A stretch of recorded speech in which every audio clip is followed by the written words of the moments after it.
So hello and welcome once again to Conceptual CEE. Yes, your 11th hour नै हो र तपाईहरुको preparation one of the most crucial phase मा गइराखेको छ र अलिअलि टेन्सन पनि भइरहेको छ होला कि कस्तो होला एक्जाम दाइ आई डोन्ट नो एनीथिङ यस्तो भइराछ फेज आउट भइराछ कि के आउँदै आउँदैन कि ड्रप गर्न पर्ला कि फेरि यस्तो कुराहरु दिमागमा आइराछन् होला र यही बीच जसले यो कुराहरुलाई प्रपरली ह्यान्डल गर्छ that one guy that particular person and that group of people, they are going to succeed in the CE. So we are here to guide you through that. आज हामीले तपाईहरुको लागि के ल्याएको छौं, how to improvise your scores with some common sense. Just थोरै कुराहरु जो थोरै ध्यान पुर्याउनु भयो भने तपाईको 4-5 मार्क्स बढ्छ ओके सो यो कुराहरुमा फोकस गर्छौं।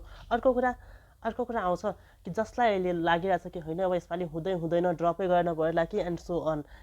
अरे ड्रपै गर्न पर्ला जे गर्न पर्यो पनि अहिले त मेहनत गर्न पर्यो नि, अहिले एकचोटी ट्राई त गरिदिनुस्, मार्क्स बढ्ला कि के थाहा थोरै नै मेहनत गरिदिनु भने अझ राम्रो मार्क्स आउला कि के थाहा सिलेक्सन यसैपालि हुन्छ कि भइहाल्छ। Yes if you will work hard for this time then certainly you are going to achieve it in this time. ठिक छ, इफ ठिक छ भने हामी आफ्नो आजको सेसन सुरु गरौँ आफ्नो क्योटसँग। सो हाम्रो फर्स्ट क्योट रहेको छ, even if you are not on the right track you will get run over if you just sit there. Yes, तपाईको ट्र्याक तपाईको बाटो सही छ तै पनि यदि तपाईले अहिले मेहनत गर्नु भएन भने तपाईलाई कोही अरूले उछिनेर जान्छ।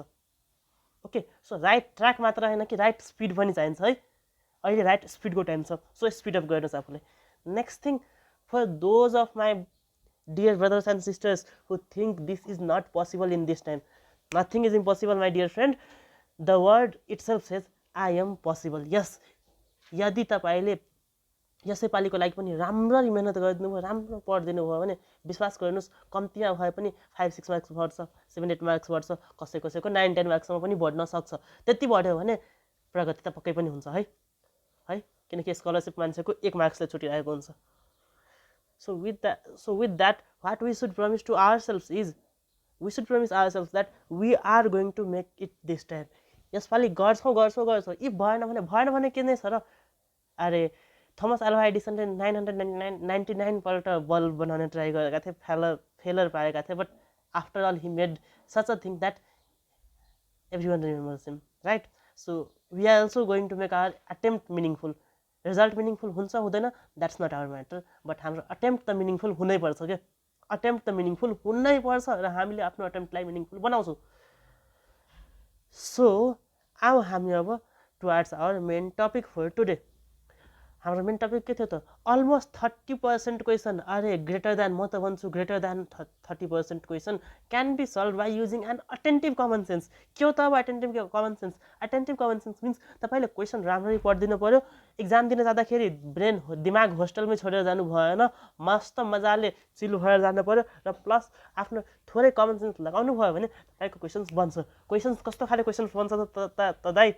के तपाईलाई लाग्छ कि सबै क्वेसन हामी यसरी नै बनाइहाल्छौँ भने पढ्न किन पर्छ दाइ? एनडिटिसी भाइ म यो भन्दिनँ कि 100% बनाउन सकिन्छ, सकिँदैन। 100% क्वेसन कमन सेन्सले मात्र बनाउन सकिँदैन, बट यस्ता क्वेसनहरू हुन्छ जुन हाम्रो मिस्टेक भइरहेको हुन्छ just because we are not attentive during our exams or before the exams. ठिक छ, सो यसमै मैले केही कुरा थपिदिनु चाहेँ। ल मैले केही कुरा थपिदिएँ। सो पहिलो कुरा आउँछ कसरी क्वेसन बनाउनेमा, इलिमिनेटिङ अप्सन। अब इलिमिनेटिङ अप्सन्सको कुरा गर्दाखेरि नि हामीसँग ल मैले एउटा क्वेसन दिएँ इलिमिनेटिङ अप्सन्समा चाहिँ। हाम्रो 2021 CE 2021 को एउटा क्वेसन के थियो भन्दाखेरि क्यारेक्टरिस्टिक अफ म्यामल कुन छैन है, which is the characteristic feature of mammal and so on, जे पनि हुनसक्छ है इलिमिनेटिङ अप्सन्सको एउटा example. Characteristic feature of mammal कुन छैन? एमा थियो इयर पिन्ना, बीमा थियो स्केल्स, सीमा थियो मोनोओकुलर भिजन र डीमा थियो क्लोएका। अब एउटा कमन सेन्स त मान्छेले के पनि लगाउन सक्छ भन्दाखेरि म्यामल त म पनि छु, स्केल्स मसँग छैन, क्लोएका छैन है, दुईटा अप्सन त त्यसै काटिन्छ। नेक्स्ट यो मोनोकुलर भिजन पनि छैन, हाम्रो त बाइनोकुलर भिजन छ नि त, दुईटा आँखाले दुईटा थरीको कुरा हामीले हेर्न सक्दैनौँ है। सो यसरी अप्सनलाई एलिमिनेट गरेर पिना लगाउन पाइयो।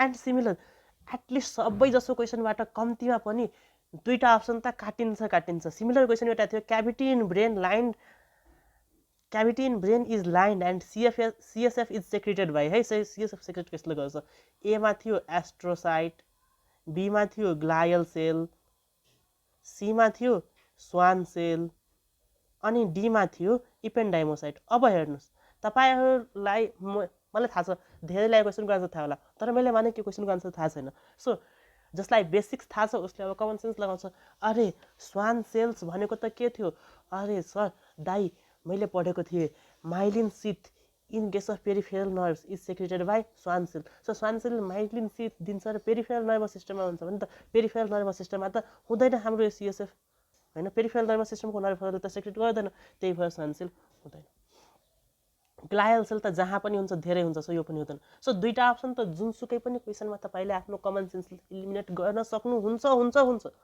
Okay okay so and so on धेरै नै हुन्छ अहिले हामी तपाईँको धेरै टाइम नलिउँ ठिक छ सो बेसिक थोरै नलेज छ भने अप्सन इलिमिनेट गर्नुहोस् तपाईँको आन्सर आउँछ लगभग एटलिस्ट 50% चान्स त हुन्छ नेक्स्ट इज बिट्सको न्युमेरिकल बिट्स जस्ता टपिकहरूबाट जुन न्युमेरिकलहरू आउँछ नि त्यसमा पनि अब चाहिँ मेन कन्सेप्टहरू छ लाइक लोडिङ गर्दाखेरि फ्रिक्वेन्सी घट्छ फिलिङ गर्दाखेरि घट्छ तर फाइलिङ गर्दाखेरि फ्रिक्वेन्सी बढ्छ होइन यस्ता कुराहरू जुन छन् यस्ता कुरा छ भने त्यसपछि तपाईँले अब कुन फाइल गरेको छ कुन फिल गरेको छ जस्ट हातलाई तलमाथि पार्दाखेरि तपाईँको आन्सर्स आउँछ कि आउँदैन आउँछ यदि यसको भिडियो चाहिन्छ भने यही आई बटनमा क्लिक गर्नुहोस् त्यहाँ चाहिँ आउँछ आई बटनमा आइराख्यो होला प्लस यही भिडियोको लास्टमा पनि त्योहरू आउला नेक्स्ट आउँछ अब हाफ लाइफ जस्ता क्वेसनहरू अरे हाफ लाइफवाला क्वेसन इक्जाममा दिनु भनेको तपाईँलाई बोनस दिएको हो कि होइन हो जतिवटा हाफ लाइफ बित्छ त्यतिचोटि हाफ गरेर दिनुहोस् कुरा सक्यो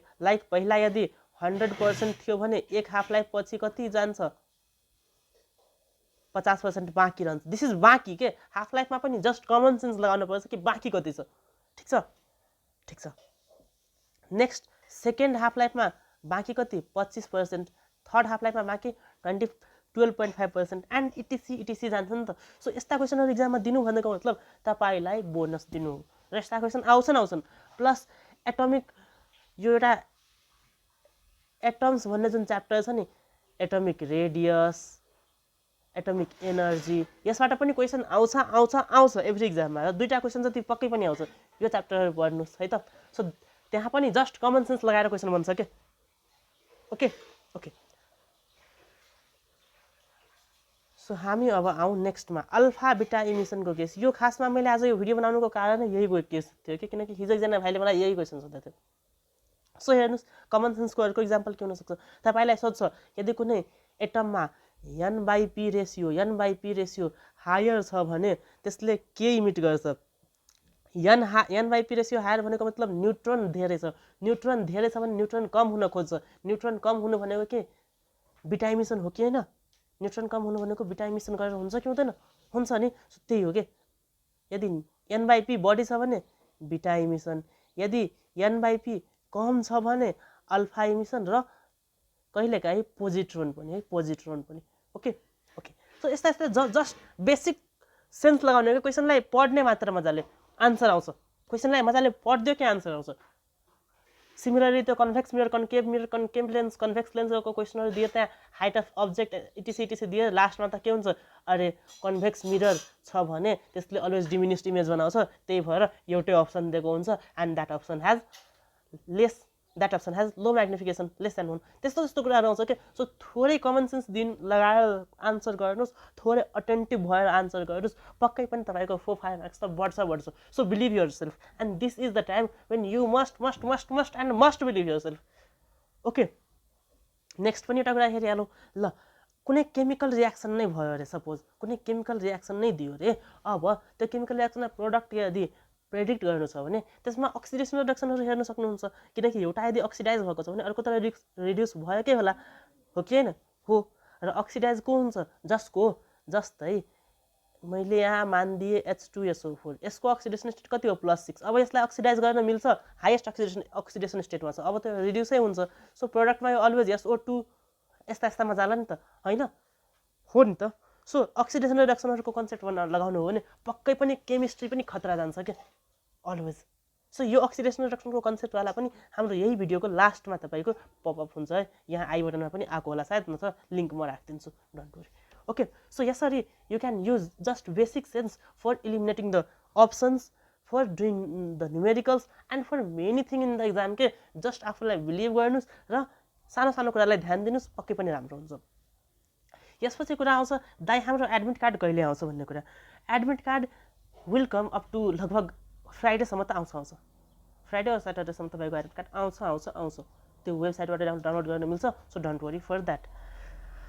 अनि last but not the least, यो टाइम तपाईँहरूको लागि क्रुसियल टाइम छ। Please focus on your sleep, please focus on your daily routine and please don't waste your time on any kind of things this is, चाहे त्यो relationship होस् कि त त्यो सोसियल मिडिया होस्, जेसँग पनि 10 दिनको त बिदा माग्न सकिन्छ है, त्यति बिदा माग्नुहोस्। लाइफ भन्छ क्या, लाइफ बनाउनु भनेको धेरै ठुलो कुरा हो, ठिक छ। सो अहिलेलाई आफ्नो लाइफलाई फोकस गर्नुहोस्, बाँकी कुरा लाइफ पार्टनर यताउति त पाइहालिन्छ, केही गाह्रो छैन। अहिले लाइफ बनाउने टाइममा अरू कुरा नहेर्नुहोस् है, ठिक छ। पढ्नुहोस् र पढ्ने बेला पनि के फोकस गर्नुहोस्, पास्ट क्वेसन जहाँबाट धेरै सोधेको छ त्योहरू म पढ्छु, पास्ट क्वेसनको सल्युसन पढ्छु र प्लस प्लस प्लस प्लस आजकल अहिलेको समयमा म कन्ट्रोभर्सियल कुराहरूमा उल्झदिनँ। कन्ट्रोभर्सियलमा को उल्झने? 180 प्लसवालाहरू, बाँकीहरू नउल्झने, ठिक छ भने keep reading, keep okay, if ठिक छ भने keep studying, keep reading. Thank you, see you soon in the next videos. Please comment down if you are feeling any kind of difficulty in anything. You can also post on our group, हामीले तपाईँलाई immediate reply नै दिन्छौँ, because this is your crucial time, ठिक छ। बाँकी कुराको लागि social media use नगर्ने, प्रब्लम छ भने कन्ट्याक्ट गर्दा हुन्छ, ठिक छ। So with this, keep studying, keep doing better, modify your future यार, आफ्नो फ्युचर आफैले लेख्नुहोस्।